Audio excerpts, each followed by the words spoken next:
necessary Live special. the foundations of our economy, and we wasted Vital. no time in removing the barriers to growth. The biggest overhaul of our planning system. Rachel Reeves, Chancellor of England. Launching Britain's first Spending national wealth review. fund and reforming our Prices UK 25. billions That's of right, that's great. pounds of investment into our economy. Time at the moment, it's approximately 12:30 PM in the afternoon in Analog Digital, and it is, you name it guys, Has helped support 4 cuts in interest the 11th of rates, June, Wednesday saving hundreds afternoon of guys, pounds a year for 25. families with a mortgage. Real wages have grown by more in the first 10 months of this Labour government than they did in the first 10 years of Conservative.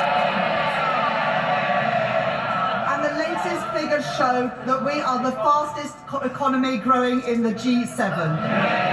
With countries around the world lining up to do business with Britain again, with new trade deals with India, the United States and with the European Union too. We are renewing Britain. So a note, vote for confidence in her being Chancellor of the Conservative Party earlier on in Parliament's questions. It's not a good sign, is it guys? No, it's not a good This sign. government's task, my task as Chancellor, and the purpose of this spending review is to change that. To ensure that renewal is felt in people's everyday lives, in their jobs and on their high streets. The priorities of this spending review are the priorities of working people. To invest in Britain's security, in Britain's health, and to grow Britain's economy so that working people are better off. Mr. Speaker, today I am allocating the envelope I set out in the spring. I am enormously grateful to my excellent team of officials at the Treasury and to my right honourable friend, the Chief Secretary to the Treasury, for his tireless work throughout this process. Crunching the numbers, looking at the assets and the liabilities, and on that note, can I thank all my Cabinet colleagues for their contribution to this process. They are all assets to this Labour government. In this spending review, total departmental budgets will grow by 2.3% a year in real terms. Compare that to the Conservative choice of austerity.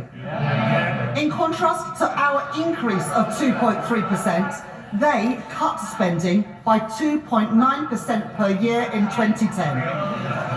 So let's be clear. Austerity was a destructive choice for the fabric of our society. And it was a destructive choice for our economy too, choking off investment and demand, creating a lost decade for growth, wages and living standards. That is their legacy. My choices are different. My choices are Labour choices. The choices in this spending review. Well, you'd be in charge for 4 years and then you're out. Because of my commitment to economic stability. Who knows what the future's going to bring us. That this government has made.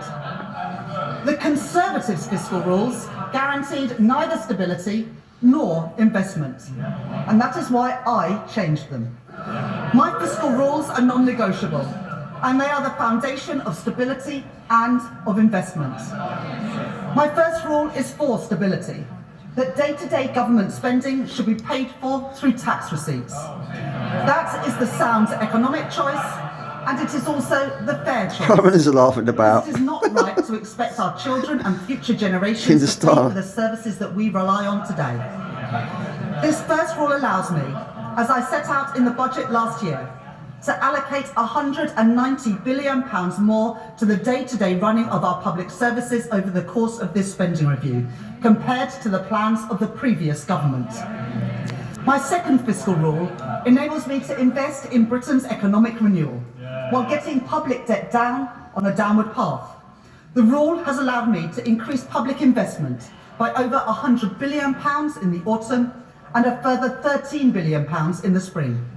Investment to rebuild our transport networks, to rebuild our defence capability, and That's to rebuild important, I our agree. energy security. We've got the Russians to worry about. To grow our economy.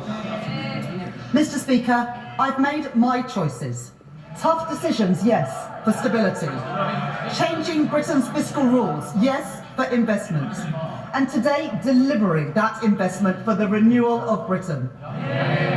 Now it is a time for the parties opposite to make their choices. The spending plans that I am setting out today are only possible local governments, because of the decisions that I took boroughs, in the councils like to raise Woking taxes and the Birmingham Midlands, and the changes and to our the fiscal councils rules. like Surrey County Every and one Hampshire of County. those changes was opposed by the parties opposite. So today, they can make an honest choice, and they can oppose these spending plans, as they opposed every penny I raised to fund them.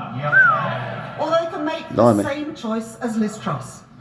Spend more, borrow more, and get into with debt. no regard for the consequences. I do agree on that. We don't want to do that again. And in their clamour, She's steadying the ship, guys. She's steadying the ship as much as she can, but she does tell a few. Doesn't really help completely everyone out completely.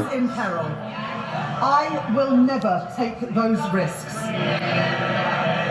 So she's not too reckless. Well, they're itching to do the same thing all over again. Now, the member for Clacton may be playing the friend of the workers now, but some of us comment in the box are below old and let me know enough what you to think about her when he speech. described the disastrous Liz Truss budget as, and I quote, the best Conservative budget since the 1980s. Since Margaret Thatcher.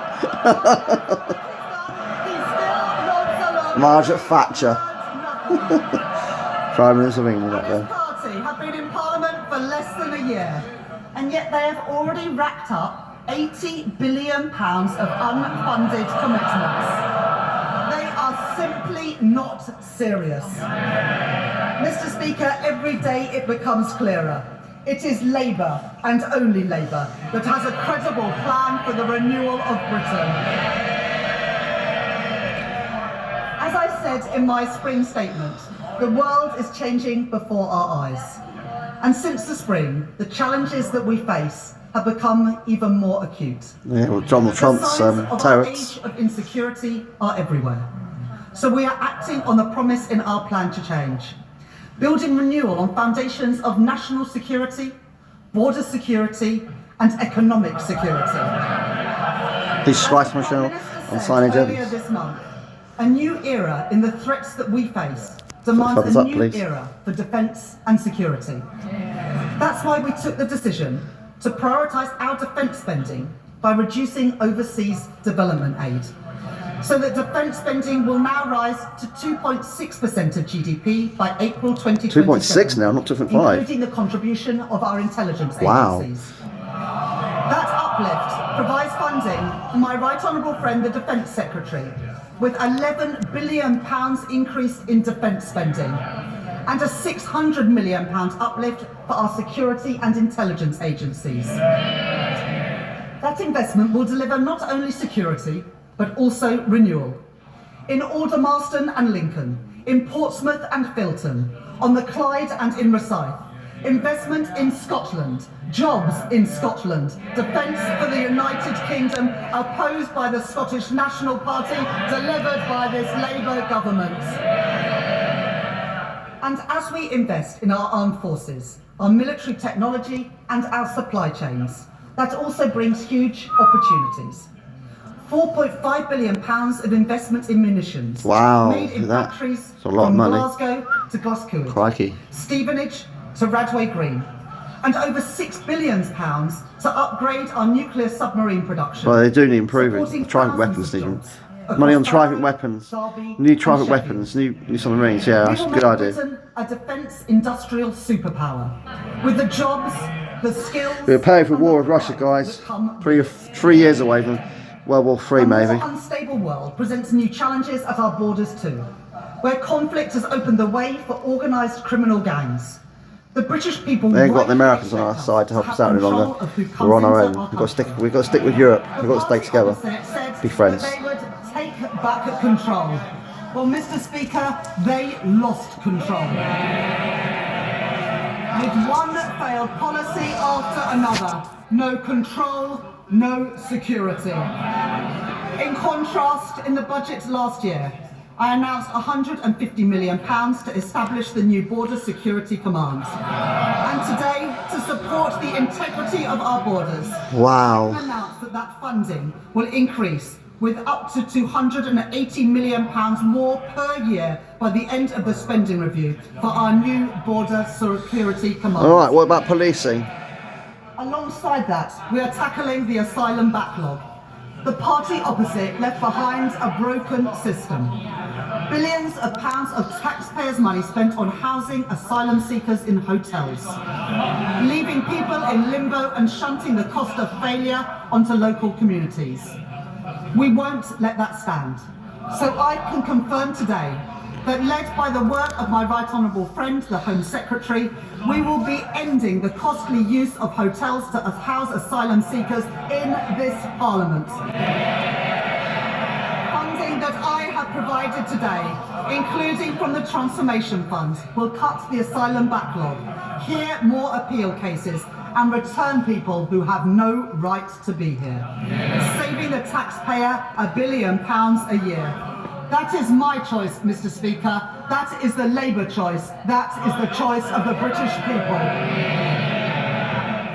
Aye. And Mr. Speaker, if we want national security in a dangerous world, that does not stop at the strength of our armed forces or at our border. I have long spoken about what I call securonomics. The basic insight that in an age of insecurity, government must step up to provide security for working people and resilience for our national economy. Put simply, where things are made and who makes them matters. Take energy. The Tories neglected our nuclear and renewable sectors and closed our gas storage facilities, leaving us exposed to hikes in energy prices when Russia invaded Ukraine. Yeah. And it was working people who paid the price for their mistakes. Certainly did. On this side of the House, we understand that energy security is national security. And so, because it is the right choice for bills, the right choice for jobs, and the right choice for growth, this government is investing in the biggest rollout of nuclear power for half a century. A £30 billion commitment to our nuclear-powered future.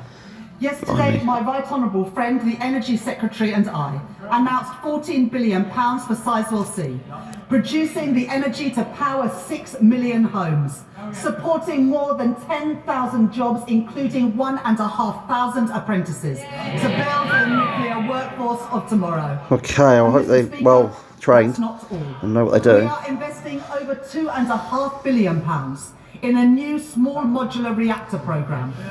Our preferred partner is Rolls-Royce, a great British company based in Derby. This investment is just one step towards our ambition. They built the airplanes and the Spitfires in the Second World War, as well as providing a route for private sector-led advanced modular reactor projects to be deployed across the UK. Well, I hope you like this video. Alongside thumbs up, on the right side screen, please subscribe, share my channel. I'm Signage Evans. Please subscribe on Signage Evans.